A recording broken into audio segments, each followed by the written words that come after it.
12 ज्योतिर्लिंगों में से एक है सोमनाथ। कहा जाता है कि सोमनाथ ज्योतिर्लिंग भगवान शिव का प्रथम ज्योतिर्लिंग है।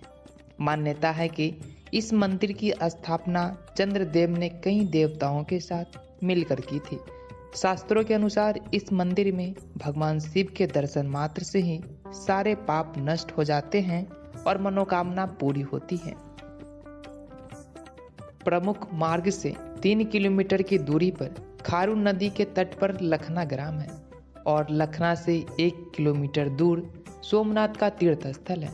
सोमनाथ में खारून नदी एवं शिवनाथ नदी के संगम पर सोमनाथ महादेव का मंदिर ऊंचे टीले पर स्थित है।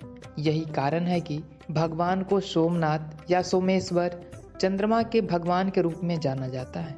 ऐसा कहा जाता है कि चंद्र ने अपनी चमक वापस पाने के लिए सरस्वती नदी में स्नान भी किया था, जो इस समुद्र तट के स्थान पर चंद्रमा और ज्वार भाटा घटने का कारण है। हिंदू धर्म में शिव महापुराणों में सभी ज्योतिर्लिंगों की जानकारी दी गई है। सभी ज्योतिर्लिंगों में गुजरात का सोमनाथ मंदिर सबसे पहला और खास है। सोमनाथ मंदिर की ऊंचाई लगभग 155 फीट है। ये मंदिर भगवान शिव शंकर को अर्पित है। सोमनाथ मंदिर प्रभास पाटन में स्थित है, जो वेरावल बंदरगाह से थोड़ी दूरी पर है। जब आप मंदिर के अंदर आएंगे तो आपको मंदिर के ऊपर एक कलश रखा दिखाई देगा। इस कलश का वजन करीबन 10 टन है। यहाँ लहरा रहे ध्वजा की ऊंचाई 27 फीट है और अगर इसकी परिधि की बात करें तो 1 फीट बताई जाती है। मंदिर के अंदर आते ही आपको चारों ओर विशाल आंगन दिखाई देगा।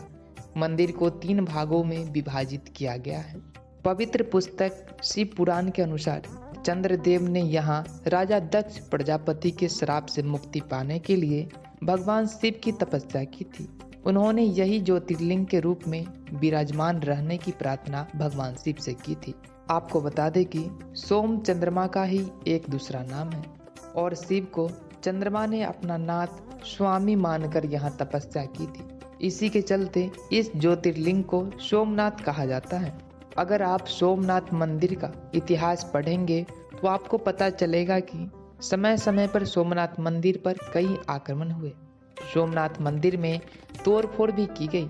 आपको बता दें कि सोमनाथ मंदिर पर कुल 17 बार मोहम्मद गजनबी ने आक्रमण किया था और हर बार मंदिर का जीर्णोद्धार कराया गया। समुद्र के किनारे मंदिर के दक्षिण में एक बाण स्तंभ है। ये बाण स्तंभ बहुत प्राचीन है।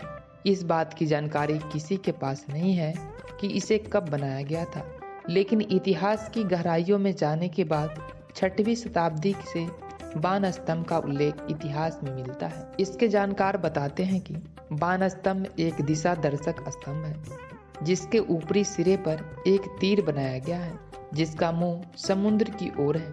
इस बाण स्तंभ पर लिखा है आ समुद्रांत दक्षिण ध्रुव पर्यत अबाधित ज्योतिर्मार्ग। इसका मतलब यह है कि समुद्र के इस बिंदु से दक्षिण ध्रुव तक सीधी रेखा में एक भी अवरोध या बाधा नहीं है।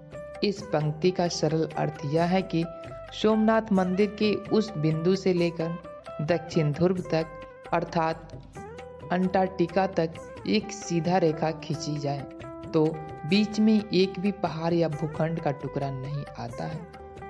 अब हम जान लेते हैं कि कब हम ज्योतिर्लिंग का दर्शन कर सकते हैं।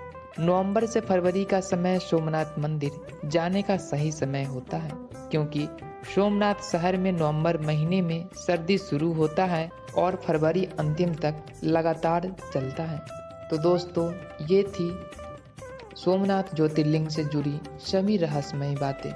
फिर मिलेंगे एक नई ज्योतिर्लिंग से जुड़ी महत्वपूर्ण जानकारी के साथ। तब तक के लिए दीजिए हमें इजाज़त। आपका दिन शुभ हो।